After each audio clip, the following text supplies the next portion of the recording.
যারা পিআর পদ্ধতি চায় না তারা বাংলাদেশের রাজনীতি থেকে ছিটকে পড়বে বলে মন্তব্য করেছে ইসলামী আন্দোলন বাংলাদেশের সিনিয়র নায়েবে আমির মুফতি সৈয়দ মোহাম্মদ ফয়জুল করিম। বলেন, পিআর পদ্ধতিতে নির্বাচন না হলে আবারও ফ্যাসিস্ট জন্ম নেবে।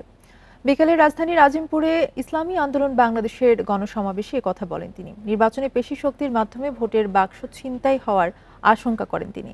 এ সময় তিনি পিআর পদ্ধতিতে জাতীয় নির্বাচন, প্রয়োজনীয় রাষ্ট্র সংস্কার এবং জুলাই সনদের আইনি ভিত্তি এবং অপরাধীদের দৃশ্যমান বিচারের দাবি জানান।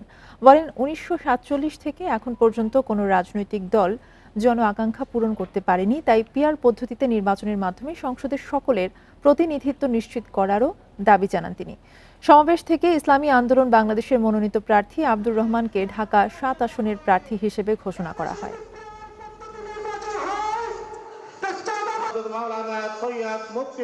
পিআর সিস্টেমে নির্বাচন দিতে হবে। যারা মনে করেন পিআর বুঝেন না, খায় না, মাথায় দেয়, তাদেরকে অবশ্যই পিআর সম্পর্কে বুঝতে হবে।